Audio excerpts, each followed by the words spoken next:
Now on to fair or foul, which is fast becoming my favourite segment of the week. So let's start with you, Leo. I'm going to give you a take. You tell me whether it's fair or foul. So, fair or foul? I'll start again. Fair or foul? Sean O'Sullivan is a genuine half. Fair. Sean O'Sullivan, what a player. What a performance from him as well. Just quietly 32-0 insane scenes. We've been saying it for forever, and congratulations to the Bulldogs for the win as well, because I've been pretty critical on them this year, and that was an outstanding performance. But it's you have a chief playmaking half and then a ball running 5'8". That's just a combination that everyone knows works. Jerome Luai, Nathan Cleary, 4 premierships between them. That sort of formula, and we saw it on the weekend. Sean O'Sullivan, he couple 40-20s, try assists. He was in everything. You just let Galvin see the game in front of him. We know how good he is when he doesn't have that weight on his shoulders. And we saw what it did to the team. Everyone around them improved and created space for the outside men, which has been a problem for them this year as well. Their attack has always been under question, and they came out and they killed it. And I know a lot of Bulldogs fans have been saying this since the start of the year to get Sean O'Sullivan in to steer the ship, and now we've gotten a glimpse of it. So hopefully he can remain in the side somehow, and then they can push for a little back-end season assault. I disagree with your assessment of what every team needs in terms of they need a running 5'8" and they need an organising half. There's no rules in the game that say you have to do that. There's enough teams that have had 2 organising players in 6 and 7. New South Wales just won a State of Origin Game 3 with 2 organising players. I think a lot of this talk about who's half and who isn't a half and who should be a half, I think some of these clubs and these coaches are absolutely laughing at us. I think in the media, because it's not 1980s, 1990s anymore. The game is a lot more open. There's probably less emphasis on the half to really control everything. There's the football IQ of players has lifted because we've got over 30 years now of being full-time professional. A lot of the calls in a team can come from the back of the field. If you think of the 6 and the 7 and the 9 of being the front and the field. A lot of the calls can come from the back, i.e., can I run here? Can you give me the ball there? So I just don't think it's that cut and dried. What Bulldogs needed, and it's just like the Cronulla conversation last week, Lockie Galvin doesn't need organisational responsibilities, and it doesn't matter if he has number 7 on his back or number 679. He doesn't need organisational responsibilities. He needs to allow his game to flow. O'Sullivan has clearly been brought up and has clearly developed as somebody who can push a team around the park. Put those two together and you might happen to have a team that can play a fluid brand of football. And you're right in your theory about the two of them together. That's no problem. But our obsession with saying that person has to be a half and that person has to be a 5'8", and that person, because he's got number 7, has to do this, and that person who has number 6 on their back has to do that. There's nothing stopping a team putting 13 props on the field. It's media talk, quite frankly. A team putting 13 props on the field would lose, though. I've won a grand final at a very high level with starting with 6 props on the field and no half and 5'8". No, I agree with what you're saying in that, the Blues won with 2 organisers in Game 3, but I also think you can't win without an organiser. I didn't say we don't have an organiser. Yeah, and this is where you got to with O'Sullivan, obviously coming into that Canterbury side.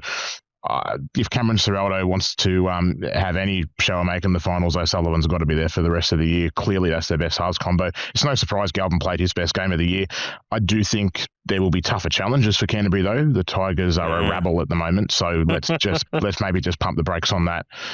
Saying they're going to be a final side with O'Sullivan there, let's just pump the brakes on that a little bit until we see a few more weeks of it. All right, sticking with you again, Scott. Fair or foul? Jake Clifford should be an automatic selection for the Cowboys. Fair. I don't know why Todd Payton keeps dropping Jake Clifford every chance he gets. It just doesn't make any sense. He did it last year. Cowboys had a pretty good record with Jake Clifford and a pretty terrible one without Jake Clifford.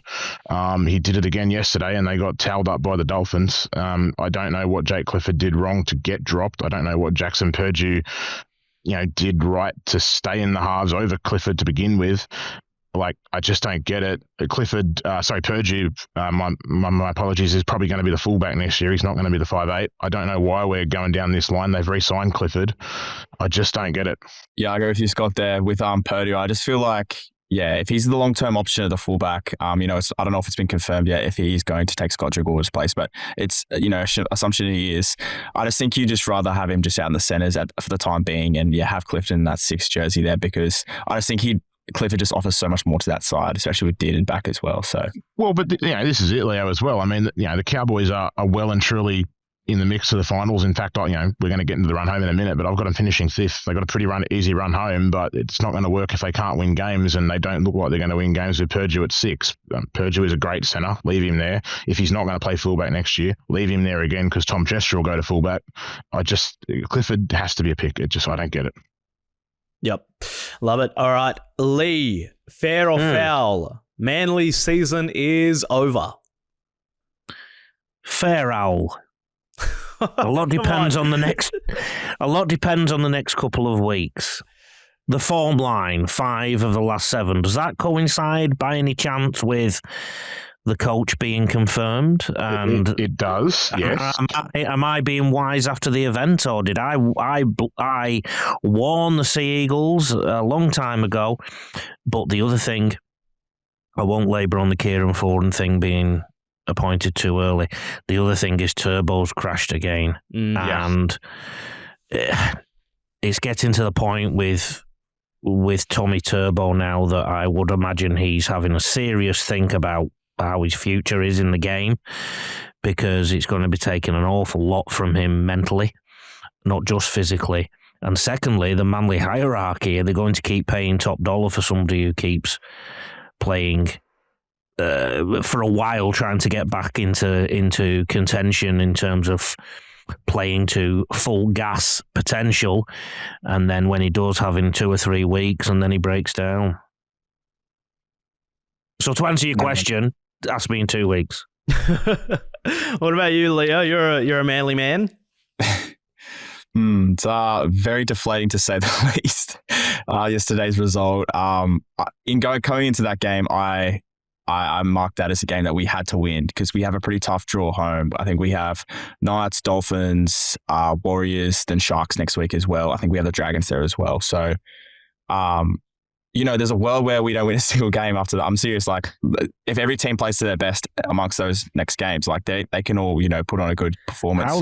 How the Sea Eagle has turned, I nearly said how the worm has turned, but how the Sea Eagle has turned 6 weeks ago. Fuzzball this, fuzzball that, fuzzball for Australia, fuzzball for New South Wales, and now you're worried you're heading south too quickly. It's his first big challenge of his coaching career, and they really need to come out on top of the Sharks to show that Foz is a good long-term replacement, which I think he will be. But like I said, this is his first proper assignment at rallying the troops, because I felt in the Titans game Manly sort of went into Seabold ways a little bit, spreading the football without earning the right through the middle, which led to a bunch of errors. So. A lot of that Fosball identity in the first, couple rounds where he came in was really like, simplify the game, the forwards go forward, and then you earn the right to, like, simple rugby league 101. So if we can get back to that, then they'll be okay. But yeah, massive game this weekend. As you said, the next couple of weeks are very, very crucial. It is funny to think about how only a few short weeks ago we were thinking, or at least Kieran Foran was thinking, man, this coaching thing's pretty easy. And here we are. All right.